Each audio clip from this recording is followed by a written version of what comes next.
Once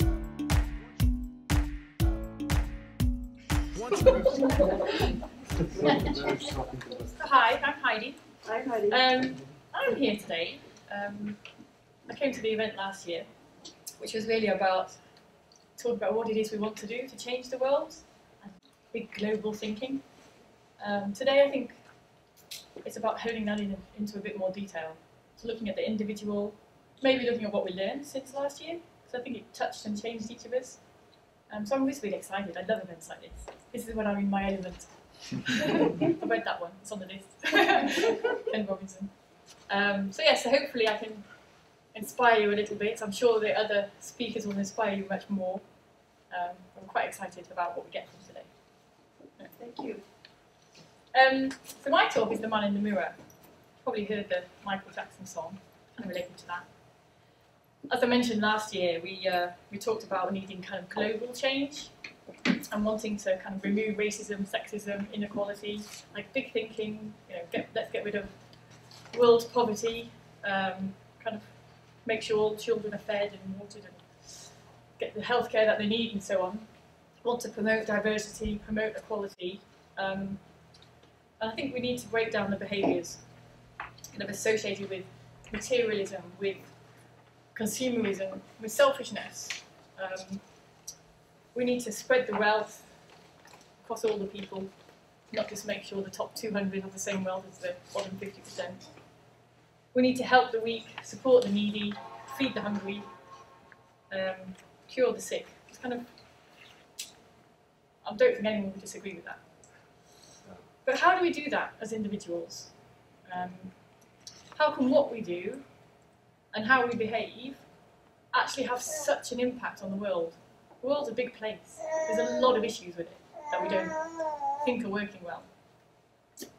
So obviously we need to fight oppression. We need to stand up for our beliefs and kind of behave virtuously. Kind of in every action that we have, I think will have or help a chain reaction. So every positive thing we do on a day-to-day basis will help create that positivity and help create that change. Every major shift in the world to date, when the world's thinking has changed significantly, that change has been brought about by a slight little shift in the masses. So if the people change and shift their thinking just a little bit, then that instigates global change. Now we are the people, yeah? We are the masses. So we are actually the leaders of change. I think this afternoon we can focus on maybe the bigger things in terms of politics, monetary systems. Maybe let's see how it goes. I'm not really sure what Tony's got planned for us this afternoon, but we'll see. But actually, for this talk, I'd like to really kind of make it personal. So in terms of the man in the mirror, that's what I'm saying. If you actually really want to change the world and make a difference, obviously you have to be part of that change. So you have to look at yourself. You have to make a conscious decision, in your heart of hearts. I am going to make a difference. I'm going to make a change, and then you have to live that on a daily basis. And if you don't do that, then the world around you won't. You won't be making that change. How can you change the world if you don't first look at yourself? That's kind of the philosophy, really. So changing our daily habits, I think, can have an impact on the world. So I want to kind of inspire you a little bit and give you some ideas. I don't have all the ideas. When I was 16, I knew everything, right? But now I'm a bit older and I realise that I don't have all the answers. But I want to give you some ideas. I also want to kind of talk about how I've changed actually over the last year and different things that I do. Okay, maybe they don't seem like a big deal, but if everyone does a little bit, then it will be a big deal, because we'll be the demand, we'll be influencing the supply, and then it all comes from there. So if we want to make the world a better place, obviously we need to look at ourselves. Look at the person staring back at you in the mirror and say, you know what? If you change, that's where it starts. Each one of you, each one of us. So yeah, that's the idea. In order to help us focus on what it is that you want to change, I'm going to give you some ideas, They're all kind of interrelated and connected, and actually there's nothing inspirational here, or nothing brand new, because the world is already changing. Change is happening all around us, and you can see it. You can see behaviours are changing, people are changing, what they do, what they buy, how they think. There's a lot of positive things happening already in the world, and I want to really kind of spring to life a little bit in terms of some key things that I'm going to talk about, and then maybe think, when I'm talking through it, maybe think about how you react to that and how you think about that, and how maybe you could change some of your behaviours. Maybe you're perfect already. I'm sure you are, actually. I think you're all awesome. Just for turning up today and committing your time is really important. So yeah, I think if we're willing to embrace these ideas, then not only will we be obviously helping to change the world, but I think actually we'll be happier within ourselves because we can sleep at night. And you can change our day-to-day decisions in a very positive way. So really, this is the ideas are going to kind of be the tip of the iceberg, hence the slide, to kind of a more satisfied, healthier and happier you. And if we're healthy and happy and satisfied in a non-selfish way, then the people around us will be influenced by that. I think I'm kind of going to give you some real life examples. We'll probably just go straight into that to bring these ideas to life. The very first idea I'm going to talk about actually came from me basically talking about conversations for change with everybody I met. Like I'll talk to anyone about it. Get me talking and I can't stop. It's like, this is the thing I'm most excited about, is making a difference in the world. And it's definitely something I'm very passionate about. You could ask me how my job's going or whatever, and I'm just like, oh yeah, it's fine. Yeah. But if you want to talk about what it is you really enjoy, or what it is you like, and what you want to do, this is what I want to talk about with anyone who will listen. So I've been talking about conversations for change with friends and family. I've been talking about it with the lady doing my nails in the nail bar, to the guy. There's a nuclear scientist sat next to me on my flight, chatting to him about it. And actually all of them have got ideas about how the world should change. And there was definitely a theme where everybody spoke about kindness in one way or another. So kindness comes in many different guises. It's about kind of enlightening the community spirit, looking after each other, not just the people who know, but also the strangers as well. It's about having a kinder world, and a more generous world with that. And obviously I don't disagree with any of that. This is probably the crux of it, really, is about caring. But if we want the world to be more kind, then we have to start by putting it there. We have to look at our actions and think, okay, are we acting in the way that we're preaching, or are we just talking about it? So every time you're out there and you see someone in trouble, or maybe step out and help them. Don't be fearful of maybe a reaction that you may get because society doesn't think that's the right thing to do. If it feels the right thing to do, I'm sure it is the right thing to do. And you probably all do it anyway, so that's good. But bring a smile to someone's face by they talk about random acts of kindness, but I'm actually talking about deliberate acts of kindness. One week, I was inspired by Vivian, actually. She was doing a talk about something else, and talking about horses and seeing everywhere, and I don't know. Anyway, so I did this, you can talk to her about that later. I decided to spend a week of looking for acts of kindness from other people. And so every time I notice an act of kindness, I wrote it down. And it's unbelievable how many acts of kindness you don't realise unless you're really consciously thinking about it. If there's a guy on the bus who forks another 10p because I can't mumsing around and I don't have the right change or something, and he's just, it's little acts of kindness, but they're all generous and they make a difference. They brighten your day, it brightens their day. If you're kind to somebody, it's a win-win because they appreciate the help most of the time, right? But also you get a buzz out of it because it makes you feel good. Your endorphins rise and whatever it is, but there's a win-win across the piece. And then maybe the person that you've been kind to, they will then be more kind to others as well because of it. This is kind of the chain reaction I'm talking about.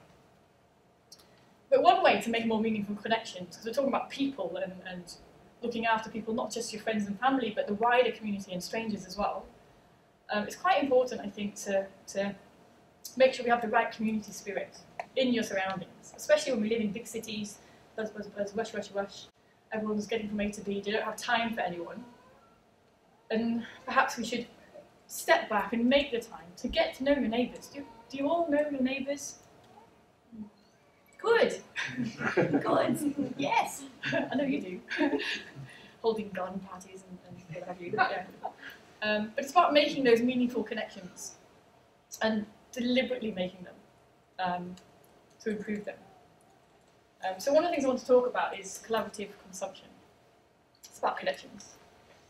And it's about, if you're not familiar with the terminology, which you probably are, it's just about, I'm sure you're all familiar with the process. It's kind of about stepping off that hamster wheel of materialism and consumerism and saying, you know what, I don't need to buy and own everything in the world. I could share more. I could rent things instead of buying things. And if I do that, then there's less products that are made, less waste, it's better for the environment, better for everyone. So collaborative consumption is about sharing. And the bonus of that is you also kind of make the connections with the people as well. There's lots of collaborative consumption businesses, very well established, and it's becoming more and more. It's kind of the trend now, it's great. It's going the right way. But they've been around for years. Libraries, okay? Good old libraries. That's like the perfect example. And this whole business model is being expanded to everything. You can rent cars, you can borrow houses, you can take a piece of land and grow something on it, you could park in someone's drive. Pretty much, you name it, there will be a collaborative consumption business doing it. And it's brilliant, I love it. I think you can actually even hire kind of people. You can hire skills and time for people to do our jobs and things. So it's not just products, it's service as well. And I'll just give you a little experience of my own personal experiences last year. We moved house in February, and we bought a house, and that means a big difference in this little community. If you buy, then you're going to stay, so then they like you. So that's good. And our neighbour, we have a neighbour, Steenie, she's got a snowblower, a snow machine, you know, to clear the snow off your drive. We live in the Alps, in the mountains, and it's quite important to have one of these. Well, not important, but it makes your life easier. It makes Thomas's life easier. He's the one that clears the drive every day in the winter. And I just give him a drink of coffee when he gets in the cold. But everyone owns their own snowblower. And these machines are, I mean, they're monsters, and they cost the same price as a car. They're huge. They guzzle petrol and the rest of it, and obviously they're costly. They take time to store and fix, and they take petrol, and they're usually kind of fossil fuel based. But Steenie has a snowblower, we didn't have one. And she said, well, just use mine. Great! You know, we don't have to fork out £4 for a snowblower, and there's one there. And it's a machine that's just sat there in her shed most of the time, and maybe used for half an hour a day in the winter and not used at all in the summer. Why does everyone have to own one? So we're like, yeah, thanks, great. So we then obviously clear her drive now and again, we being Thomas. But yeah, you return the favour. So yes, great, thanks, we can use your machine and then we'll clear your drive. So she's got a win and we've got a win. And then all the snow melts, summer comes, and Steenie's lawnmower breaks down. So she had one, but it's broken. I said, wow, we just use ours. We've got a lawnmower, so you know, in the winter we use her snowblower, and in the summer she can use our lawnmower. It's great. Why do we need to have 4 machines all in storage, used for a few minutes, kind of a day or whatever, when, if that, when actually you can just share less products and a better relationship with your neighbours, because that sharing brings you closer together. And of course there's more chats over the fence, or wines on the terrace, because of it. So it just creates a more positive community spirit. We've got another neighbour, Wolfgang. I love that name. It's so strong. My favourite name is Gotthard. If I ever had a boy, he'd be called Gotthard, because that's just like, he's going to be like awesome. But I'm not going to have any more kids, don't get on this, don't worry. Anyway, I digress. Wolfgang, he has this plot of land, this 2 or 3 square metres. It's kind of on the border of his house and house. And he doesn't use it. I like 12. 12? Is it that big? Yeah, it's kind of, yeah, okay, yeah, it could be. Okay, big plot of land, huge. but he doesn't use it. It's perfect size for a vegetable patch. So he said, "Great, do you want to use it?" His dad used to grow potatoes on there, and he said, "I'm not going to use it, but if you want to." Yeah, great, awesome. So we, Thomas again, have a vegetable patch. So we got some potatoes and salad, and the spinach, the slugs like too much, there's no spinach left. But there's tomatoes, there's lots of herbs, and it's great, chilies, everything. All growing in this beautiful vegetable patch. And of course we'll give Wolfgang the odd salad here and there. Whatever he wants, you know. Share alike. But it's brilliant. It's a way of, it's collaborative consumption on a personal level with your neighbours, and it's just kind of an example of what you could do to help. And maybe there's things that we have that we should offer more, that we don't even realise, that it might actually help your neighbour or friends or whoever, someone in your community, to just share a bit and give a bit more. What was I going to say next? I'm not looking at my notes. So I've spoken about kindness and collaborative consumption.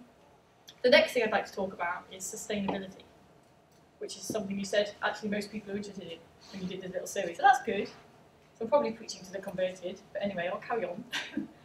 I think maybe what we should do, or certainly what I did since last year, is I started to look at my energy consumption. So I started to look at the energy consumption within the house where I lived, within the transportation that I used to get here and there.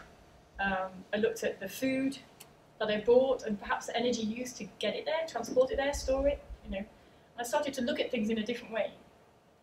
I always thought I was eco-friendly and conservative and a bit of an activist, but actually I wasn't acting that way. So when I really looked at it, I thought, you know, there's a lot of things I could do differently here. So we started to do things differently, so that's good. So maybe if each of you look at your energy consumption as well, you might be surprised at how many of the things that you use on a regular basis could be from non-sustainable resources. And there's probably alternatives out there that you could look at, possibly, to change that. In Austria, it's quite common to get electricity from hydropower, so all the snow melt or rain, which is great. And at the hotel where Thomas works, he has toilets that flush with rainwater. Perfect, you know. It's wasted. It's kind of a, why wouldn't you? Why would you use fresh water to flush a toilet? You're just flushing it, yeah, anyway. So anything I think that's sustainable, when you're looking at new builds especially, it should be definitely one of the key aims should be to have sustainable buildings, sustainable spaces. In Austria they also have these cackle ovens. They may have them in Switzerland as well, but they're basically a big wood burning stove, and they're huge. They're like, I'll say 2 by 2, but Thomas will probably tell me they're 10. But no, they're big ovens. They're monsters. Obviously, you put the wood in, and it heats your whole house. But it's a sustainable resource. We live in the mountains. It's full of trees. There's pine trees or Christmas trees, whatever you're called, but pine trees everywhere. And they're sustainable forests in the sense that every time they chop a mature tree down, they will plant another one, and they will let that one grow to be a mature tree. So it's a sustainable, renewable resource, which is great. On the downside, in Austria, they also have a lot of oil heating. So we bought the house in February. I'm quite dismayed that, I'm not dismayed about the house, it's lovely, but it has this huge oil tank. It's like 1,500 litres or something. And that's our main source of heating in the house. That's just not right, is it? So we're looking at we're speaking to an architect, and we're trying to look at other ways of changing our house in terms of the heating, the electricity within the house. We look at geothermal heating, solar panels, kind of home battery packs. What can we do to make our existing house that definitely is not sustainable today? How do we make it more sustainable and have less of a negative impact on the environment? So we're getting there. At the moment it's a thought and ideas, but we're shaping it, and we will definitely make that change. One thing that we've done, which is vastly different to last year, is we used to have 2 diesel guzzling cars. We had a nice multivan, so we used to go on holidays in the summer, and we had a Audi A4, big petrol guzzler, but nice bit of an ump, so it was a nice drive. Anyway, these two cars run on diesel. That's not good, is it? So we've now sold both those cars, and we've just bought an electric car. Well, we've ordered it, it's not arrived yet. But, you know, let's do something about it. It's a very nice car as well, actually. I'll show you later. But anything I think we can do to reduce the greenhouse gas emissions isn't a bad thing. So far I've kind of covered kindness, collaborative consumption, sustainability. I'd also like to talk about mindful eating. You mentioned 40%, no, 37 or something percent of veggies. That's good. It's a very sensitive subject, talking about food, diet. People get very passionate about it. And quite often, I am a vegetarian and I've been, well, vegan, but I turned vegetarian when I was 16.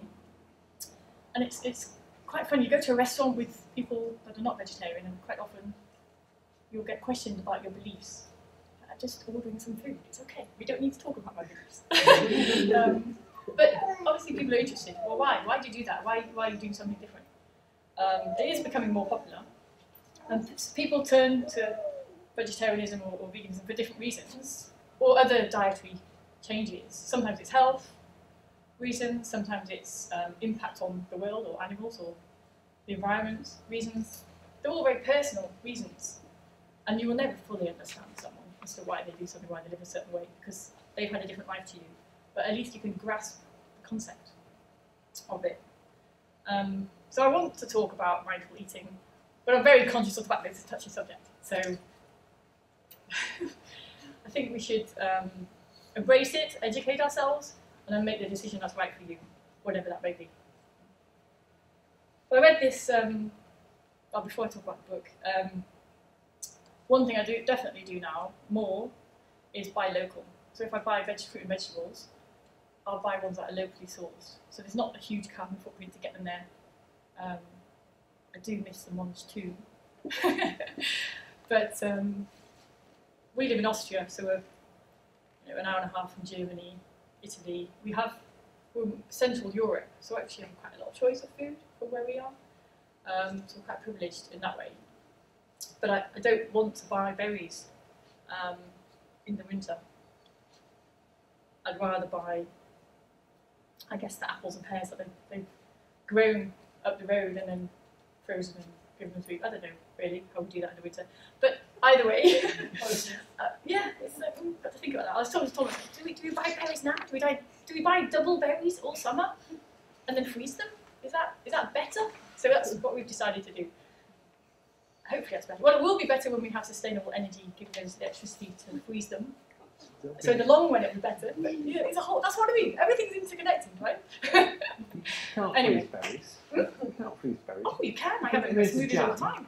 You preserve them that way. You can't freeze them. Yeah, you They'll can. get mushy. No, they're nice. Try them. Freeze bananas, raspberries, everything. Okay, if you say so. Yeah. Try it.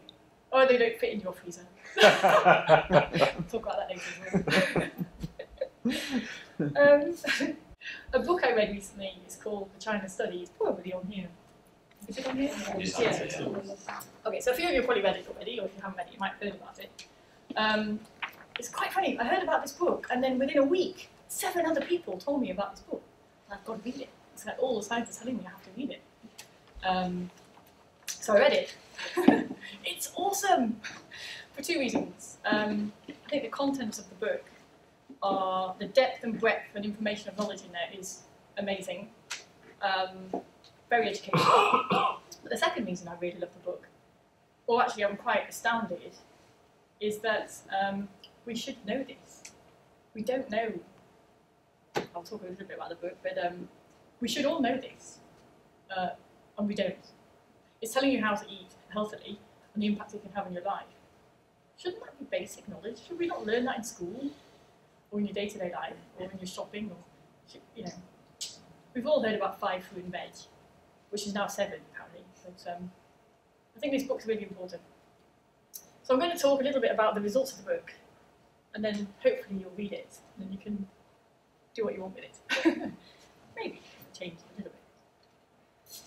I think in terms of the book, if you eat the right diet, it recommends a certain diet. If you eat the right diet, which isn't a diet because it's just a way of life, right? So if you consume the right things, whatever you put in your body, what's that film or that series? You are what you eat. It's kind of true, isn't it? So it's about what you are now, but also how can you be healthy in the latter part of your life? What about the last 50% of your life? We're all living longer. Apparently, our kids, little Maria, Katerina here, average age will be 100. You know, they're going to live to over 100, this generation, in our society. What, they retire at 65 and they live to 100? And what if, you know, they have decrepit health from age 70? They can't walk, they can't, you know, it's that. Or they might get Alzheimer's or they go blind or whatever it is. We're going to live longer. We have to look after our bodies. Anyway, this book talks about if you eat the right diet, whatever that may be, you'll live longer. Okay, but is it the life we want? So yes, actually, you know, you can look and feel younger. Great, we want that.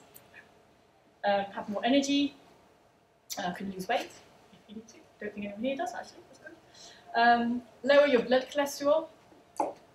It can prevent and actually reverse heart disease. Imagine that. Imagine what you eat can reverse heart disease.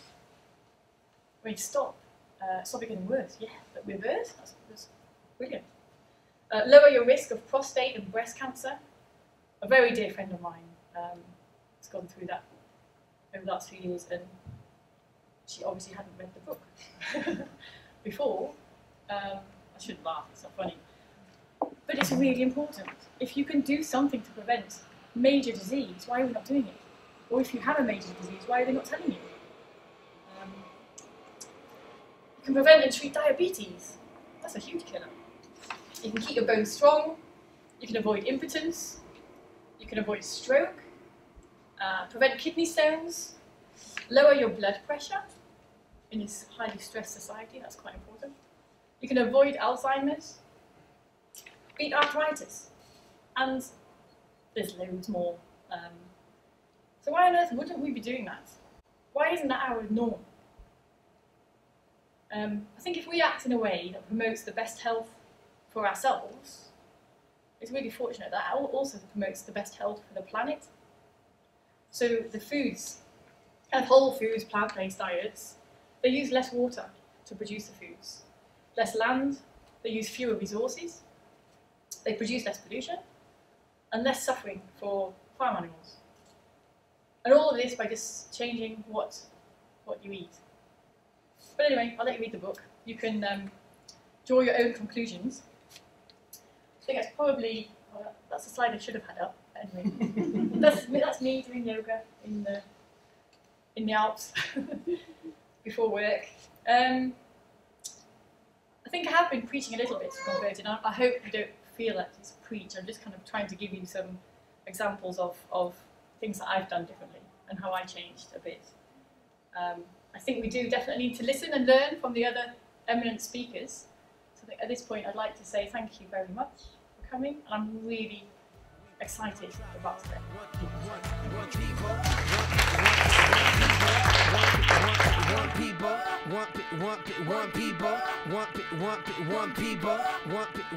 One people.